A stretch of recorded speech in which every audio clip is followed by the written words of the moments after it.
I bow to all the seekers of truth. But before we start talking of truth,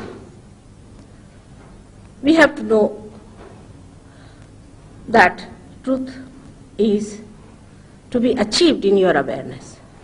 It is not a mental projection that I say this is truth, that is truth, but is to be achieved in the human awareness. As they say in Sanskrit, Chetana. In your awareness, you should know the truth. Like you see me now here standing before you. You know fully well that I am here, that I have a shawl on. You can see it. You can feel it. I am here before you as truth because your central nervous system relates to you that I am here. And the truth is like that. Truth has to be felt in your awareness. It is not just somebody giving you a lecture or reading it out from a book or saying this is truth, this is truth. The time has come for human beings that they are not going to accept anything like that. You may accept, but your children will not. And their children will never accept such a thing. So something has to happen to our awareness.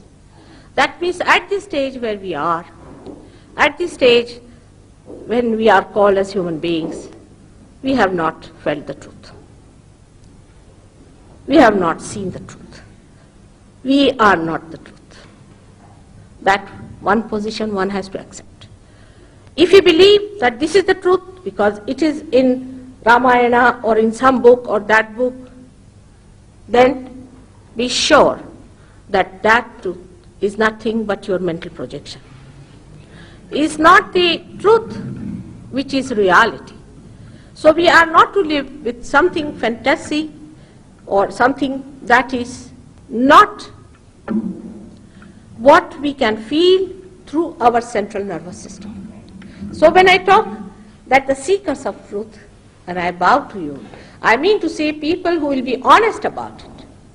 Those who are not honest, who are just clinging on to certain ideas, or fanatic, and think that this is the truth, then I cannot help you. I can just say that come inside, within yourself is placed the truth. And just point it out for yourself because it is your own, it is within you. It is your own, it is within you. Only thing, you have to see it yourself and feel it yourself.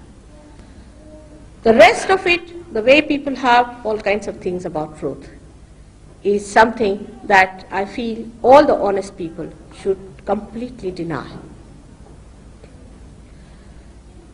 When we became human beings, say, we didn't do anything about it. We just became human beings. It's a simple thing. We did not stand on our heads, or we didn't do anything to become more human and less monkeys. It just happened spontaneously.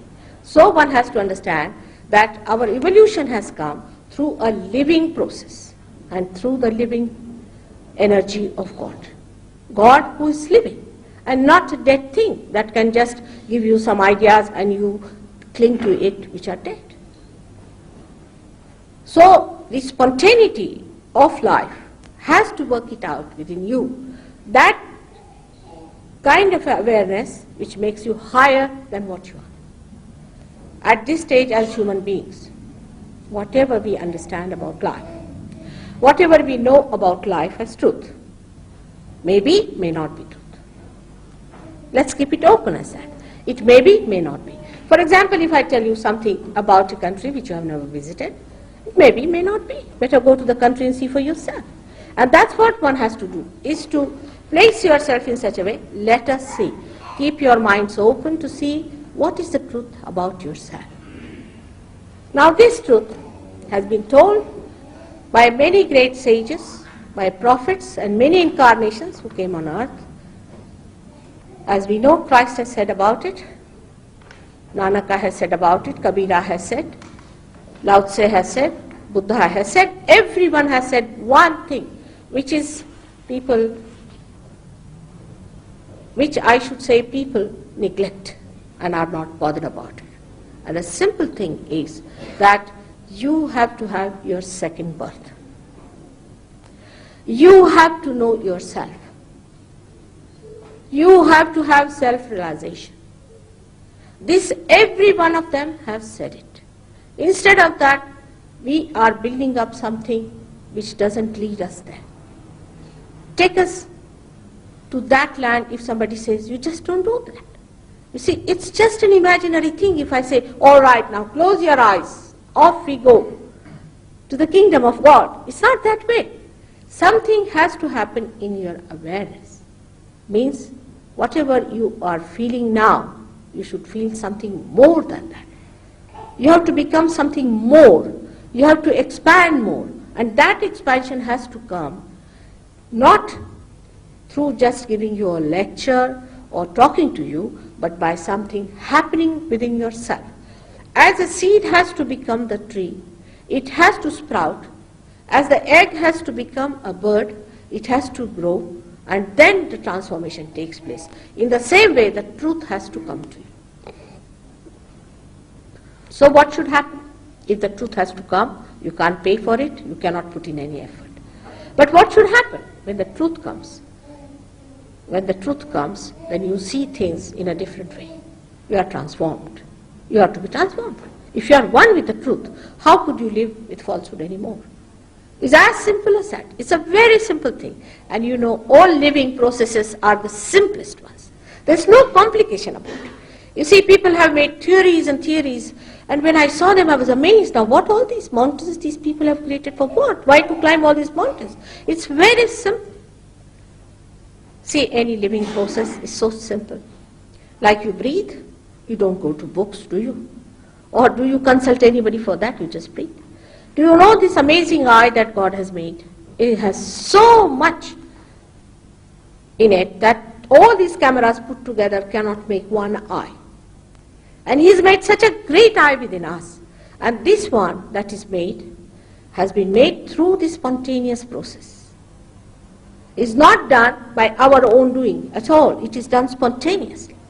So within us is built in, just like in a seed. All the maps of that seed, which it's going to be, whatever trees it is going to be, whatever things it is going to be, is inside that little seed. It is within us. And it is so simple that you have to just put it to the Mother Earth and the seed sprouts. But if you try to read books, it won't. If you try to operate, it won't. If you try to stand on head, it won't.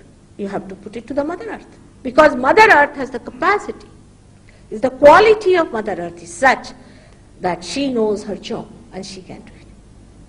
So the simple things are made so difficult that as if to achieve your self-realization must be something you have to waste ages and ages and ages, and then you do it.